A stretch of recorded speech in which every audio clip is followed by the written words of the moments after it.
पर यिर्मयाह कुछ बोल रहा है। जैसे ही आपको मालूम है, उत्पत्ति 6वें अध्याय में जाइए, बाइबल पढ़िए, और लिखा है कि नोहा के ज़माने में, यानी नूह के ज़माने में, अंग्रेजी में नोहा बोलते, हिंदी में नूह के समय में क्या हुआ? पाप बढ़ गया। क्या बढ़ गया भाई? पाप बढ़ गया। और इतना पाप बढ़ गया कि सारा धरती के लोग पाप में चला गया।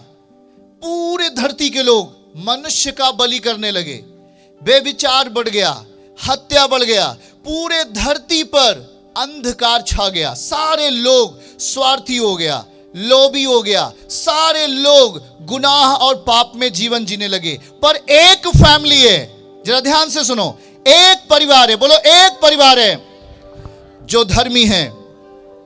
मैं आपको कहना चाहता हूं, जो धरती भर के नूह की किताब में लिखा है, उत्पत्ति में लिखा है, सॉरी, नूह की जब कथा को हम पढ़ रहे थे तो वहां पर हम जब देखेंगे तो वहां पर क्या बताता है कि जो धरती पर सारे मनुष्य थे उसको बनाया किसने था? परमेश्वर ने। और किसके स्वरूप, किसकी समानता में बनाया था? अपने स्वरूप और अपनी समानता में। हाँ या ना? हाँ या ना?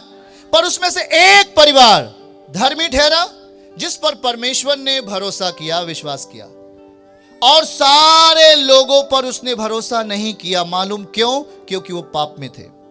कहां थे? वो लोभी हो गए, वो पापी हो गए, वो पाप करने लगे, बेविचार करने लगे, चोरी करने लगे, हत्या करने लगे और मनुष्य का बलि देने लगे। किस चीज का? वो मनुष्य का बलि करने लगे और वो पाप से भर गए। बाइबल कहती है परमेश्वर ने कहा अब मैं इन्हें नाश कर दूंगा। प्रभु ने क्या कहा? अब मैं इन्हें नाश कर दूंगा। जरा बताइए, जिस परमेश्वर ने अपनी सांस दी और उसे जीवित प्राणी बना दिया, अब प्रभु कहता है मैं उन्हें नाश कर दूंगा। जरा ध्यान से सुनिए, जिसको नाश करने की बात आ रही है वो व्यक्ति भरोसे के लायक नहीं है। जिसके अंदर पाप राज कर रहा है, जिसके अंदर गुनाह राज्य कर रहा है, जिस बहन के अंदर, जिस भाई के अंदर पाप, अभिमान, घमंड राज कर रहा है, उस व्यक्ति पर भरोसा करने योग्य नहीं है। और यहां यिर्मयाह यही कहता है, श्रापित है वो व्यक्ति जो इंसानों पर भरोसा रखता है। ओ इंसान कैसा इंसान हो गया? वो श्रापित इंसान हो गया। वो पाप का जीवन जीने वाला इंसान है, वो गुनाह का जीवन जीने वाला इंसान है, वो पाप में जिंदगी जी रहा है, उसका कार्य परमेश्वर के विरोध में है। वो अब चोरी करता है, वो अब हत्या करता है, वो अब तमाम प्रकार के गुनाह करता है, उसके सारे काम परमेश्वर के विरोध में है। यिर्मयाह कहता है ऐसा मनुष्य जो आत्मिक रीति से मरा है उस पर कभी भी आप भरोसा नहीं करना। यहां देखो, जरा बातों को समझो। जो आत्मिक रीति से मरा है, जो आत्मिक रीति से एकदम मर गया है, उसकी आत्मा मर चुकी है, उसने अपनी आत्मा बेच दी है शैतान के हाथ। उसने अपनी आत्मा किसको बेच दी?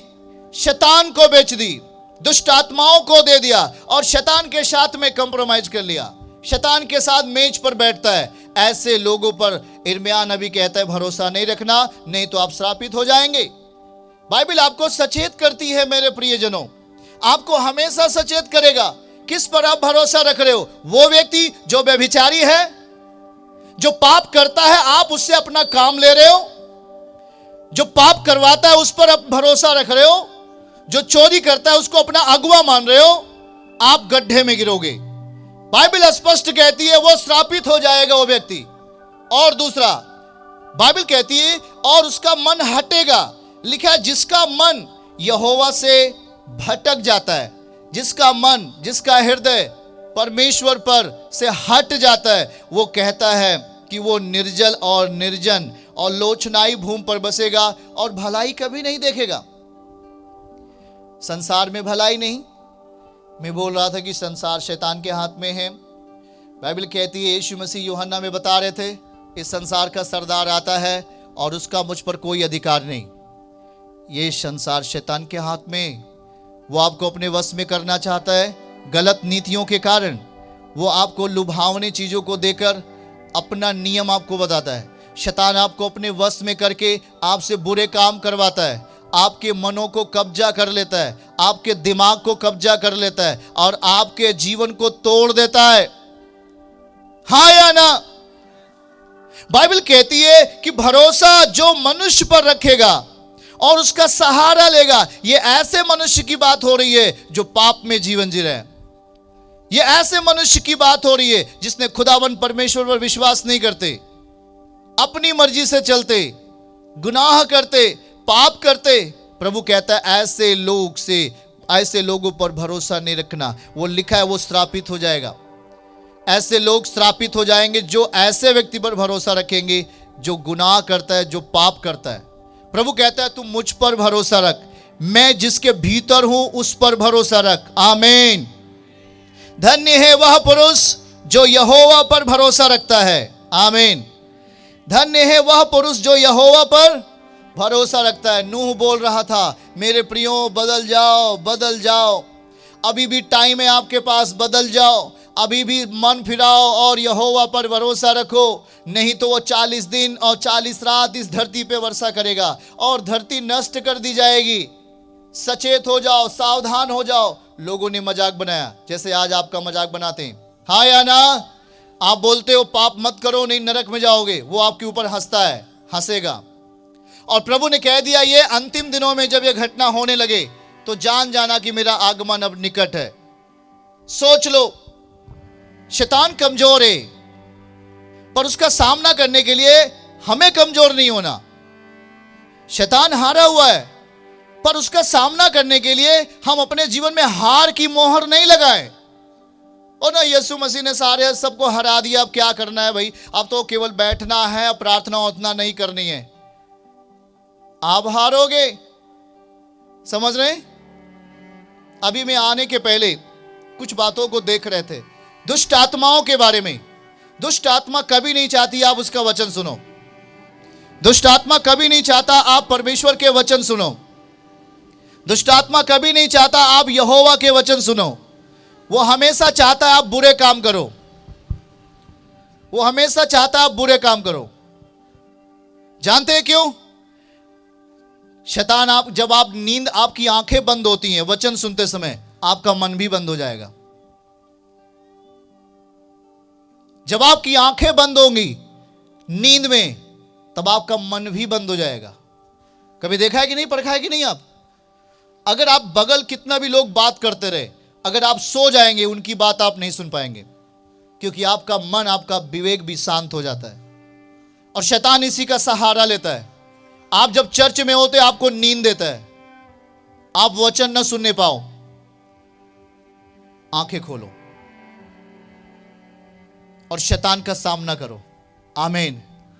किसका सामना करना है? किसका सामना करना है? देखिए कहता है प्रभु जिसका मन यहोवा से भटक जाता है वो कैसा हो जाता है? जिसका मन परमेश्वर से भटक जाता है, 6वीं आयत में लिखा है, वह निर्जल देश के अधमरे पेड़ के समान होगा और कभी भलाई नहीं देखेगा। इसका मतलब हमारी भलाई परमेश्वर की ओर से है। आमीन बोलो भाई। यहोवा से भटकने के बाद हम भलाई नहीं देखेंगे, ऐसा बाइबल लिखा है। अगर हम यहोवा के समीप हैं तो हम भलाई देखेंगे, कोई रोक नहीं पाएगा। इस बात को देखो बाइबल में क्या लिखा है। और कहता क्या है? वह निर्जल और निर्जन और लोचनाई भूमि पर बसेगा, पर धन्य है वो व्यक्ति, 7वीं आयत, जो यहोवा पर भरोसा रखता है और यीशु को, परमेश्वर को अपना आधार मानता है। जो प्रभु को अपना आधार मानता है, लिखा है वो उस वृक्ष के समान होगा जो नदी के किनारे लगाए और उसकी जड़ जल के पास फैली हो, धूप होगी और उसको ना लगेगी, उसके पत्ते हरे रहेंगे और सूखे वर्ष में भी कुछ चिंता ना होगी, क्योंकि वह तब भी फलता रहेगा। ताली बजा के परमेश्वर को महिमा दीजिए। बोले सूखे होने पर भी हम फलते रहेंगे। ये गारंटी कौन दे रहा है? आप सोच लो। इसलिए शैतान कभी नहीं चाहता कि आप यीशु के पास जाओ। ये आप सोच लो। जब तक आप पूर्णतः सिद्धता की ओर नहीं बढ़ोगे, वो आपका प्रयास करेगा, वो आपको तमाम बुराइयों को लाकर आपके बीच में खड़ा करेगा। सुनो ध्यान से, जब तक आप विश्वास करते हो और चंगाई के लिए आ जाते हो, शैतान बोलता है ओके कोई दिक्कत नहीं है, तू चंगे हो जा भाई। और जैसे आप चंगे हो जाते हो, प्रॉब्लम शैतान को कब होती है? जब आप विश्वास करके बपतिस्मा लेते हो। ये सेकंड लेवल है, ये दूसरा लेवल है ऊंचाई वाला। जब तक आप पहले लेवल पे होते हो, शैतान आपकी ओर देखता भी नहीं। वो बोलता है मैं इनको पहले लेवल पे हटा के खत्म कर दूंगा। वो बोलता है मैं इनको पहले लेवल पे हटा के क्या कर दूंगा? खत्म कर दूंगा। लेकिन जब आप विश्वास करके उद्धार की लाइन में होते हो, उद्धार का लाइन मतलब बपतिस्मा लेते हो, तब आप उद्धार की लाइन में हो। और जब आप उद्धार की लाइन में आ जाते हो, तब शैतान को कुछ अच्छा नहीं लगता आपके लिए, और वो आपके विरोध में पूरी तरीके से खड़ा होता है। ध्यान से सुनो, इसीलिए प्रभु आपको जन्म से तैयार करता है। बोलो जन्म से तैयार करता है। बोलो जन्म से तैयार करता है। और जब आप जन्म से तैयार होंगे तो शैतान का मुकाबला भी कर सकेंगे। आमीन बोलो हालेलुया।